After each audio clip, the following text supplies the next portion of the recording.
तो कहानी की शुरुआत होती है नंबर 3 नाम के एक लड़के और उसकी रक्षक से, जो जंगल के बीचों बीच छुपे हुए थे। अचानक उनके ऊपर कुछ रहस्यमय जीवों ने हमला कर दिया। नंबर 3 ने भागने की जी तोड़ कोशिश की, लेकिन अंत में ही मेगा डोरियन कमांडर ने उसे पकड़ लिया।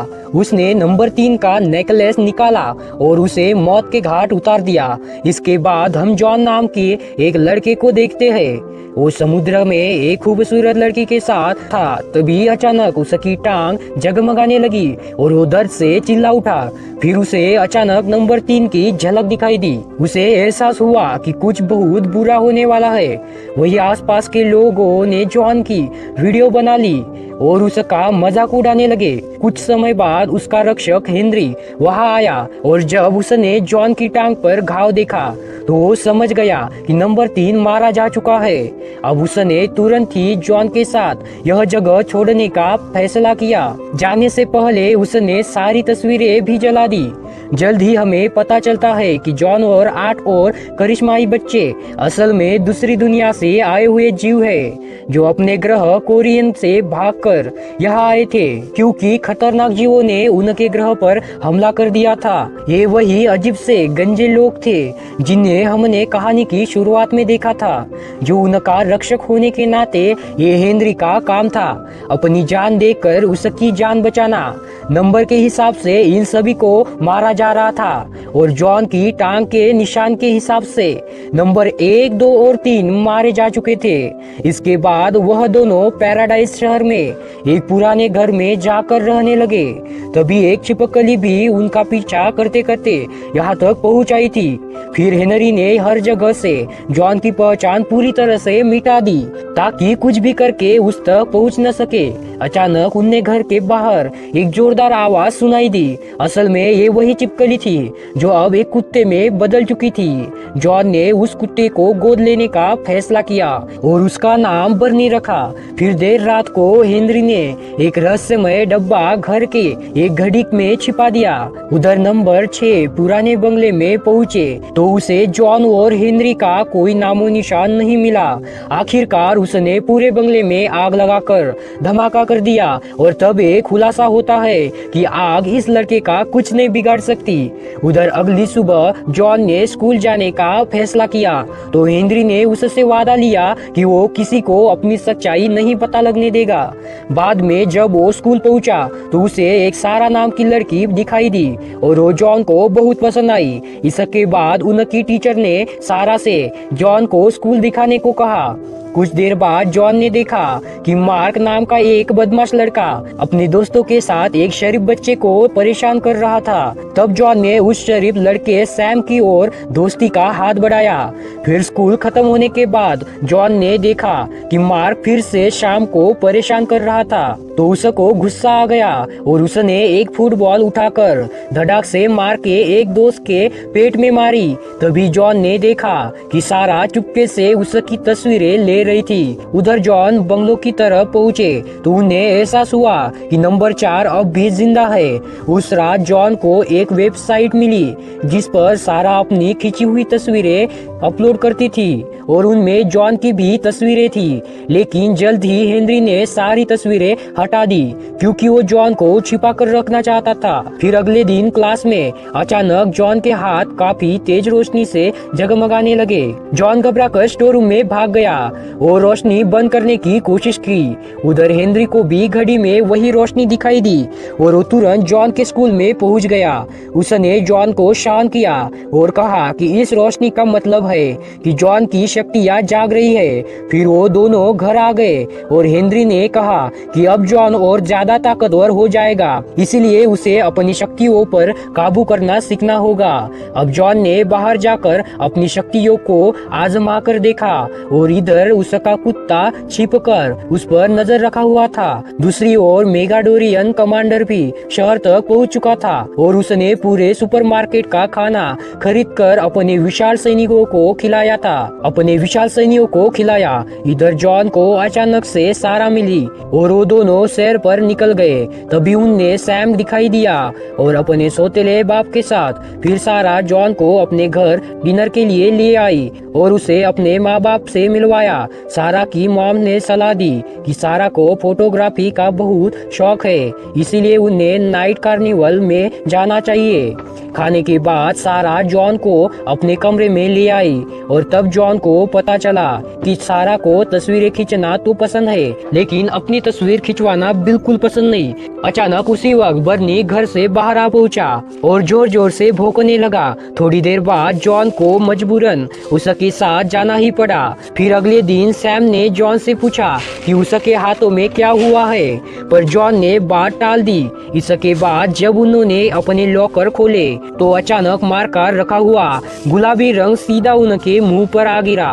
तभी जॉन के हाथ फिर से जगमगाने लगे, पर जैसे तैसे उसने अपने गुस्से पर काबू किया और वहां से चला गया। इसके बाद जॉन और सैम बाथरूम में रंग साफ कर रहे थे तो सैम ने उसे बताया कि उसके असली पिता दूसरे ग्रह से आए लोगों पर रिसर्च कर रहे थे, पर फिर अचानक एक दिन वो लापता हो गए। जॉन का मानना था कि वो आज भी जिंदा है। फिर हेनरी ने जॉन के पिता पर थोड़ी रिसर्च की और वो एक सुनसान फैक्ट्री में पहुंचा। यहाँ सैम के पिता एक्सपेरिमेंट करते थे। वहाँ उन्हें दीवारों पर कई रहस्यमय निशान दिखे और फिर उसकी नजर जमीन पर पड़े एक जगमगाती पत्थर पर पड़ी जिसे लोकेटर कहते हैं। उधर सारा और जॉन रात को हॉन्टेड हाउस में चले गए। जैसे ही वो जंगल के बीचों बीच पहुंचे तो मार्क और उसके दोस्तों ने उन पर हमला कर दिया। उन्होंने जॉन को बुरी तरह पीटा और सारा को अगवा करके माँ के पास ले आए। अब जॉन को मजबूरन अपनी शक्तियों का इस्तेमाल करना पड़ा और तभी चुपके से उसे देख लिया। आखिरकार जॉन ने उन सब की हड्डी पसली एक करके सारा को छुड़वा लिया। बाद में जॉन ने अपनी शक्ति से एक लाइट को तोड़कर देखा तो उसे एहसास हुआ कि उसकी शक्तियाँ और बढ़ गई है। इसके बाद वो सीधा शाम के घर गए और उसे अपनी असलियत बताई। तब सैम को यकीन हो गया कि उसके पिता और दूसरे ग्रह से आए लोगों के बारे में सब सच कहते थे। खैर, फिर जॉन ने सीएम से वादा लिया कि वो ये राज किसी को नहीं बताएगा। अगले दिन मार्क बाप जो कि एक पुलिस वाला था जॉन के घर आया और धमकी दी। जॉन ने उसके बेटे को पीटा था, पर जॉन कहने लगा कि मैंने तो ऐसा कुछ भी किया ही नहीं। कुछ देर बाद हेनरी ने देखा कि समुद्र में जॉन की टांग जगमगाने वाली वीडियो वायरल हो गई थी और हेनरी उसे हर जगह से हटा भी नहीं पा रहा था। इसीलिए उसने जॉन को लेकर यहाँ से निकलने का फैसला किया, पर जॉन ने कहीं भी जाने से साफ इनकार कर दिया क्योंकि अब वो सारा से प्यार करने लगा था। इस बात पर तो हेनरी और जॉन में हाथापाई भी हो गई। फिर कुछ समय बाद जॉन को खबर मिली कि हेनरी को किसी ने अगवा कर लिया है और उसे बचाने के लिए जॉन को एक खुफिया जगह पर जाना होगा। अब जॉन सैम को साथ लेकर उस जगह की ओर निकल पड़ा। वहां पहुंचकर जॉन ने सैम को एक आदमी का पीछा करने को कहा और वो खुद एक सुनसान घर में घुस गया। जल्द ही उसकी नजर हेनरी पर पड़ी, जैसे किसी ने बांध कर रखा था। तब एक खुलासा होता है कि हेनरी को मार्स के भेजे हुए 2 रिसर्चर्स ने अगवा किया था। तभी अचानक एक मोगाडोरियन धमाके से दरवाजा तोड़कर उन पर हमला कर दिया। फिर हेनरी ने उस अजीब सी चीज का मुकाबला किया और पीछे से जॉन और सैम मौका देखकर वहां से भाग निकले। तब उससे उनकी गाड़ी की चाबी खो गई।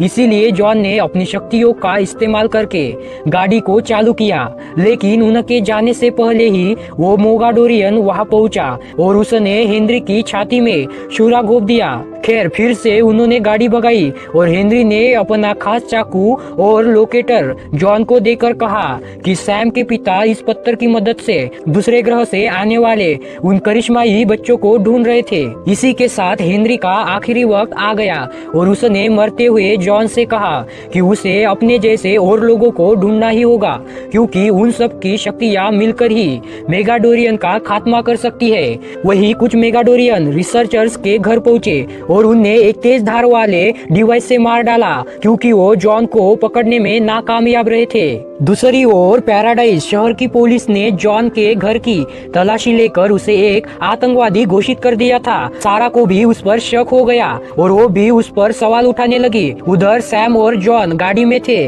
तो सैम ने उसे बताया कि मेक्सिको में रिसर्च करते हुए उसके पिता को जगमगाता हुआ पत्थर मिला था। उसका एक हिस्सा अभी भी सैम के पास मौजूद है। इसके बाद जॉन ने सारा के घर जाकर उसे पूरी सच्चाई बताई और वही सैम को अचानक बर्नी भी मिल गया जिसने पत्थर ढूंढने में सैम की मदद की।